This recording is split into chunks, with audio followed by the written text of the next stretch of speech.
el marco de la festividad de San Juan María Vianney, el santo cura de Ars, patrono de los párrocos y sacerdotes, la Arquidiócesis de Tegucigalpa celebró este martes la jornada de santificación del clero, un espacio de oración, comunión y renovación espiritual que tuvo como escenario la Basílica de Nuestra Señora de Suyapa, donde la comunidad presbiteral reafirmó su compromiso evangelizador al servicio del pueblo de Dios. La santificación es que en ese recobrar la identidad, descubrir para qué en realidad para qué somos, los dones, los carismas, las capacidades, las competencias, pero sobre todo reconocer que somos personas de carne y hueso, que junto con una comunidad estamos siendo transformados por Dios mismo. Durante el encuentro, los sacerdotes compartieron momentos de reflexión, reconciliación y una amena merienda, reconociendo la necesidad continua de la gracia divina para guiarse a sí mismos y a sus comunidades por el camino del Evangelio. Y para todo el clero es darnos cuenta que somos una familia consagrados a Dios y que servimos al pueblo, servimos a la iglesia, y signos bonitos como la Eucaristía, el sacramento de la confesión y todos los sacramentos. Celebrar este encuentro en el Día del Cura de Ars invita a cada sacerdote a contemplar el modelo de entrega, humildad y celo pastoral que caracterizó a San Juan María Vianney. Así lo expresa el padre Rigoberto Velázquez, vicario general de la Arquidiócesis, quien recientemente celebró 35 años de vida sacerdotal. Que el santo cura de Ars se caracterizó justamente por su atención a las almas y su preocupación por la salvación de las almas, y eso le mueve a uno de pedir la intercesión para hacer uno también así, atender las almas, estar siempre preocupado por la salvación de todas las almas. El ministerio sacerdotal enfrenta a diario desafíos sociales y espirituales dentro de las comunidades. Por ello, la comunión entre el presbiterio, su obispo y la feligresía se vuelve indispensable para caminar juntos en sinodalidad. Es muy importante que ustedes no nos suelten con sus oraciones. Oren por todos los sacerdotes, que la mies es mucha y los obreros son pocos. Entonces nosotros como sacerdotes también decimos que oren por nosotros, así como nosotros oramos por el pueblo, por la asamblea, por las personas a nosotras confiadas. Recordamos que la iglesia es de Dios, no es del clero, no es de los curas ni de los obispos. Nosotros somos temporales y somos dispensadores solamente. El momento cumbre de la jornada fue la solemne Eucaristía, presidida por Monseñor José Vicente Nácher Tatay, arzobispo de Tegucigalpa. En su homilía, Monseñor Tatay exhortó al clero a mantener viva la santidad del altar, la verdad del púlpito y la misericordia del confesionario. Como San Juan María Vianney, y con él caminemos por los caminos, por las sendas de la santidad del altar, la verdad del púlpito, la misericordia del confesionario. Desde la Arquidiócesis se invita a toda la feligresía a continuar orando diariamente por sus pastores, para que el Señor los conserve fieles, santos y generosos, y para que la Virgen de Suyapa cubra siempre con su manto el ministerio de cada uno de ellos. Desde Suyapa Medios y Notifides, les invitamos a fomentar una cultura de paz. Con imágenes de André Calix, les informó Georgina Montoya. La noche del lunes 3 de agosto, el Templo San Pedro Apóstol fue el escenario de la Santa Eucaristía celebrada por Monseñor José Vicente Nácher Tatay, en la que Fernando Murillo, Jaime Ponce y José Francisco Guillén, futuros diáconos permanentes, fueron instituidos lectores y acólitos previo a su ordenación.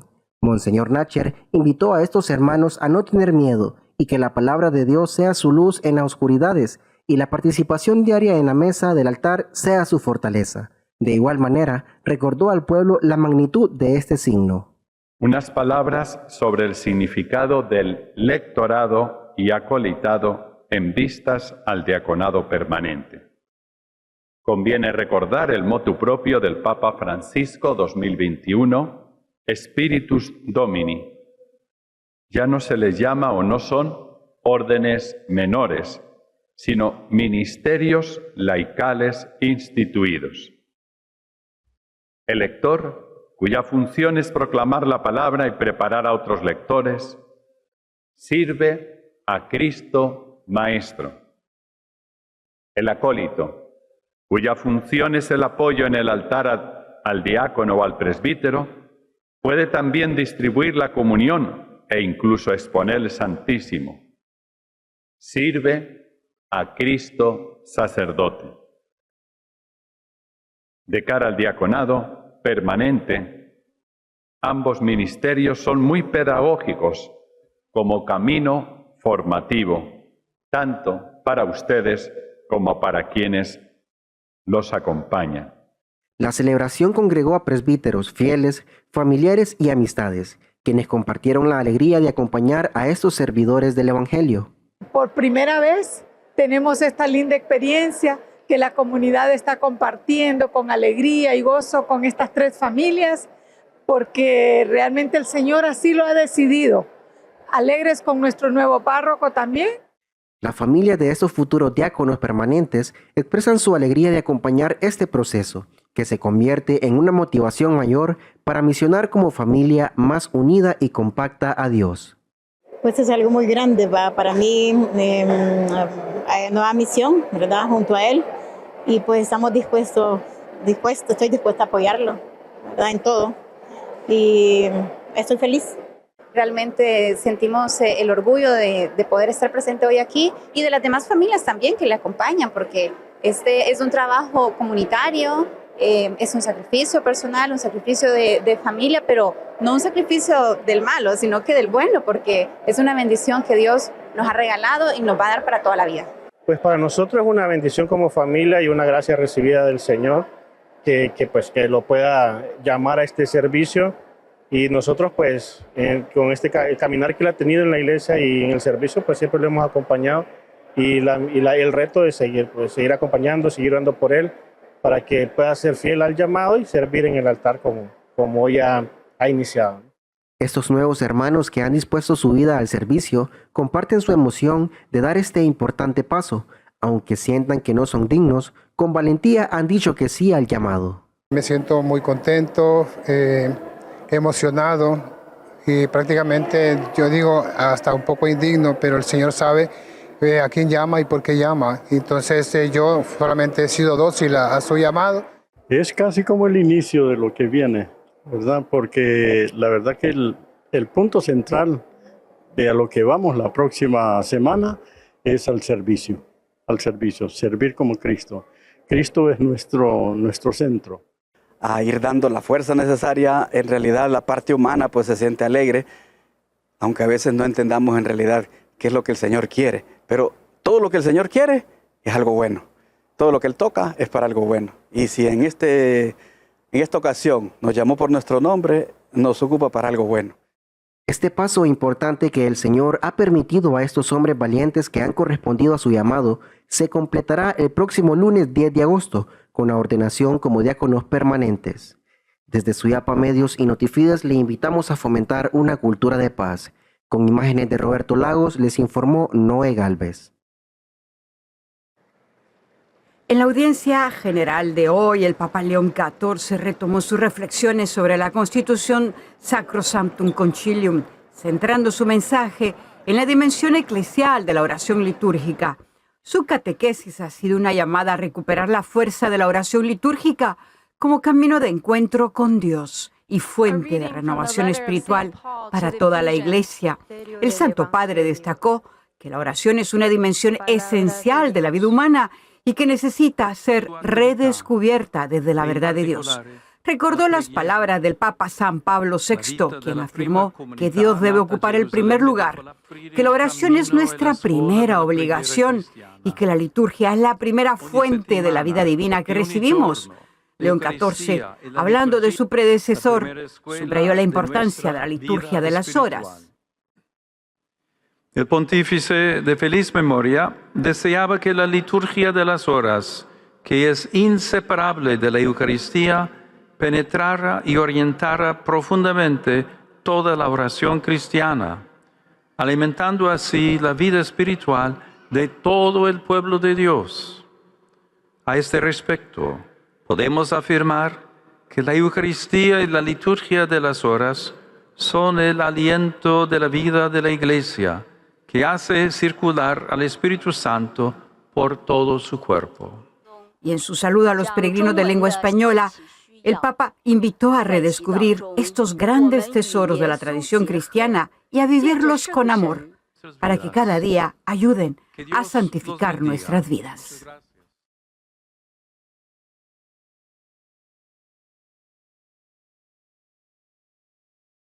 Este es un compromiso de todos. Pese a que el mandatario hondureño presentó a la población un discurso en el que expuso los alcances de su primer semestre de gestión, la población es quien se encarga de respaldar si la arenga presidencial es respaldada en las calles. Este experto en investigación sostiene que por décadas los gobiernos solo administran las crisis. Por ende, debe haber un compromiso si se anhela una transformación de país. Aquí yo creo que el planteamiento que le tenemos que hacer al presidente Afure y a su gobierno es: ¿usted va a transformar al país o únicamente va a administrar los problemas? Porque si simplemente va a administrar los problemas, entonces tengamos la conversación de largo plazo de cómo transformar el país. Honduras ha quedado rezagada en los últimos 25 años en materia de productividad. Nosotros estamos exportando lo mismo hoy que hace 25 años. Por otra parte, se espera una revisión más profunda en algunos despachos de la Secretaría de Estado, que según este experto no han dado los resultados requeridos por la falta de idoneidad de los funcionarios. A mi gusto, el presidente tuvo que haber removido en alguna instancia ya varios ministerios, ¿verdad? Varios ministros que no están dando el ancho. Aquí no es venir a improvisar, suficiente tuvimos con los últimos 4 años. Hay escobas azules que están pasando por todas las dependencias, pero los únicos que sufren con esta situación es el pueblo. Miren, hay un aspecto de meritocracia, hay leyes como la ley de la carrera civil o la ley de la carrera municipal que tienen mucho tiempo en vigencia, pero no las aprobamos. Entonces, mucha gente de la capacitada tenemos que despedirla y comenzar de cero. Ante esa situación no hay posibilidad de que un plan de país se cumpla, porque perdemos 2 años en mover gente. De este modo, el economista Ismael Cepeda expone que este semestre ha sido interferido por conflictos internacionales que condicionan los costos de producción. Sin embargo, esto no justifica el reflejo de la baja ejecución en otros aspectos. Podemos destacar es que los primeros 6 meses es como atajar algunas de las grandes complicaciones, tanto a nivel interno como a nivel externo. Nos dirige con la innovación, la tecnología, lo que tiene que ver con la inteligencia artificial, el manejo de Big Data, entre otros, más que aplaudir los 200 días de clases, que los maestros no hagan huelga y tener algunos materiales impresos. Entonces, agarre cualquier tema que agarre, no tenemos una visión de desarrollo, sino solo elementos muy parciales. Para consolidar la transformación prometida, los analistas coinciden en que no basta con administrar la crisis, sino poner a trabajar el aparato estatal con perfiles idóneos y resultados medibles. Desde Suyapa Medios y Notifides le invitamos a que juntos fomentemos una cultura de paz. Con imágenes de Roberto Lagos, les informó Noé Galvez. El Consejo Nacional Anticorrupción presentó ante el Ministerio Público una denuncia en contra del señor Juan Ramón Cruz, director ejecutivo del FOSOBI, entre el 2017 y 2024. Y también esta denuncia lleva el nombre del señor Gilberto Ríos Munguía, quien ocupó ese mismo cargo entre el 2024 y 2026, así como otros exfuncionarios cuya participación ha sido documentada en los distintos hallazgos de la presentación que se va a dar a continuación. Hay 5 bloques presentados ante el Ministerio Público. El primero de ellos es por la falta de elaboración de los estados financieros. Esto, como tal, constituye un delito de abuso de autoridad porque no se realizaron estas obligaciones que estaban comprendidas dentro del manual de puestos y funciones de la institución. Seguidamente también se presenta una denuncia por presunto fraude a la seguridad social o al sistema de pensiones porque se encontró evidencia de que la institución realizó la retención de cotizaciones al INJUPE y al Seguro Social, pero no hay evidencia de que estos hayan sido pagados al Ministerio Público. En todo caso, pues se presentó denuncia por fraude a la seguridad social o al sistema de pensiones, también se presentó denuncia por usurpación de funciones públicas y se presentó denuncia de la presunta comisión de delito de malversación por apropiación. La ley para el fortalecimiento y protección del sector agroindustrial en Honduras es completamente rechazada por cientos de organizaciones campesinas e indígenas, al igual que por organismos de sociedad civil que argumentan una clara omisión de derechos humanos y compromisos internacionales. Hasta ahora en la aplicación de esta ley se han efectuado 3 desalojos.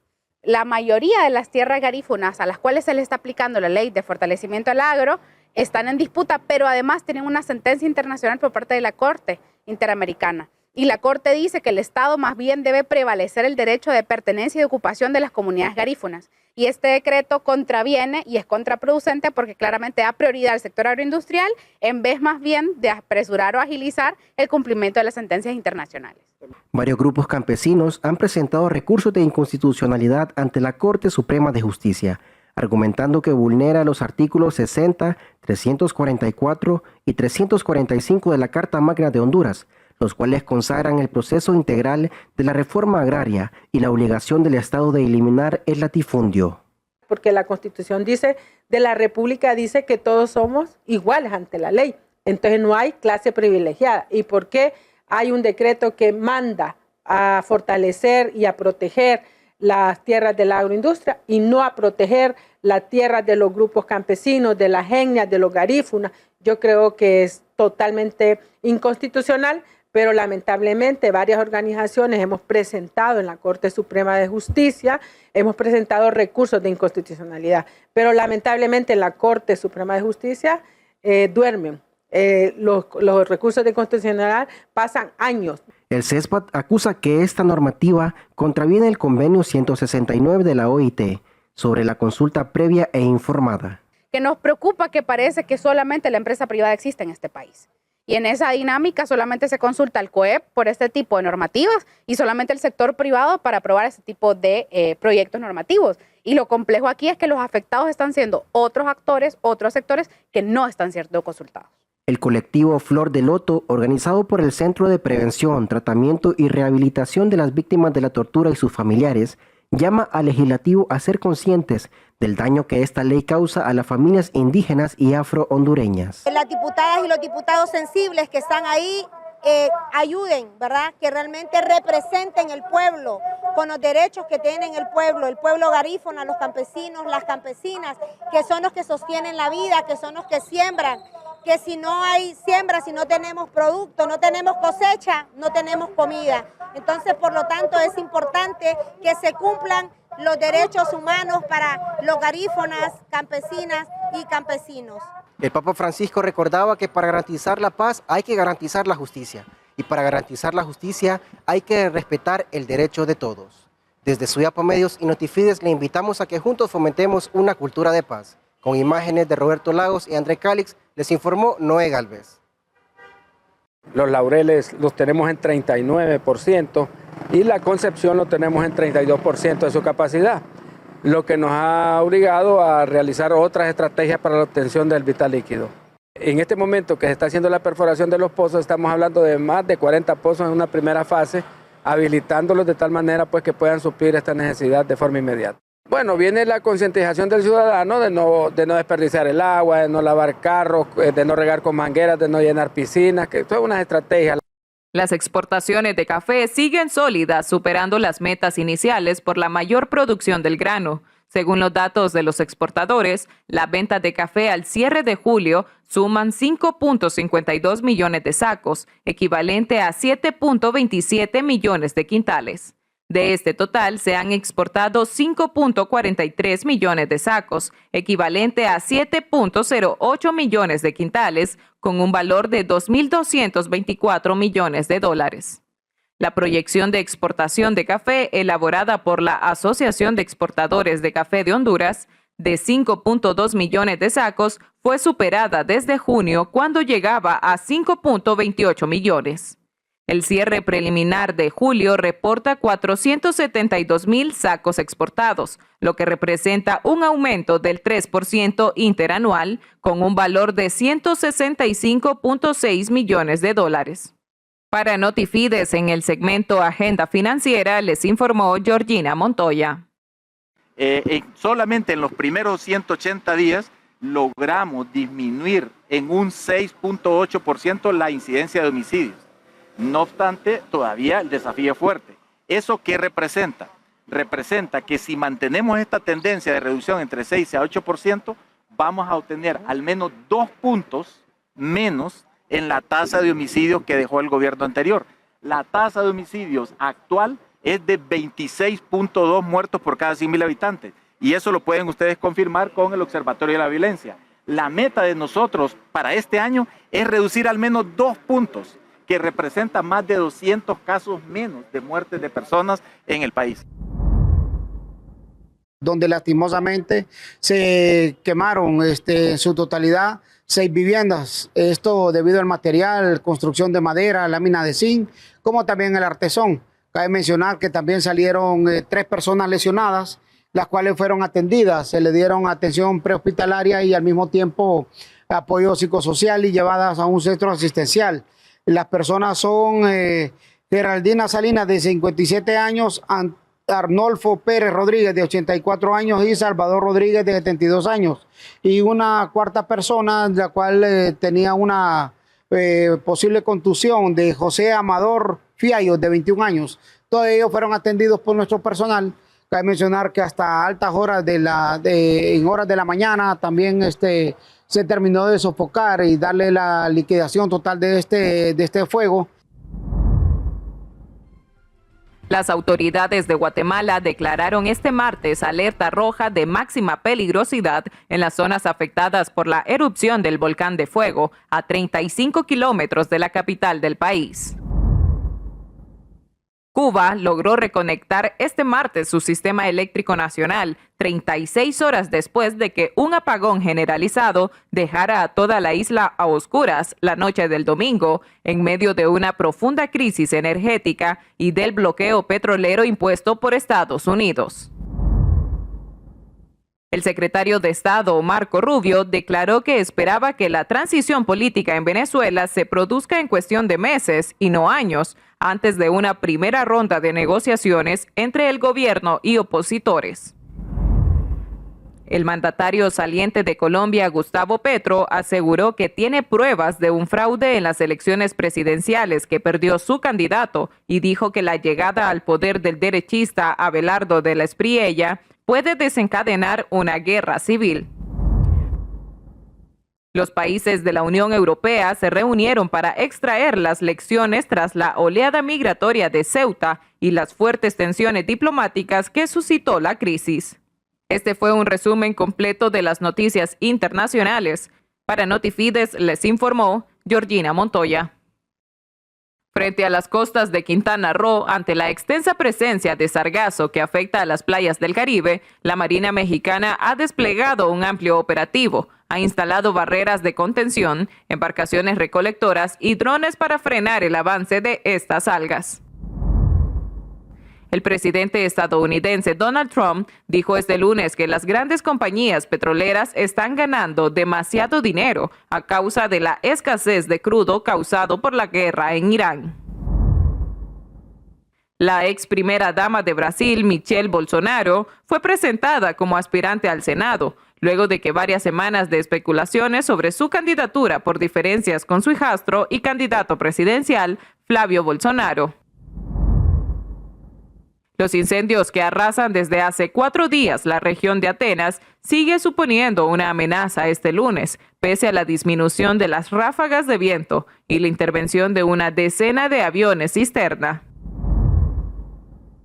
Europa del Este es golpeada por una sequía derivada de la ola de calor que tiene al río Danubio en sus niveles históricos más bajos. Serbia, Hungría, Rumania y otros países se preparan ante una casi inminente crisis energética por la escasez de agua que afecta las centrales nucleares, hidroeléctricas y rutas fluviales. Este fue un resumen de las noticias internacionales. Les informó Georgina Montoya.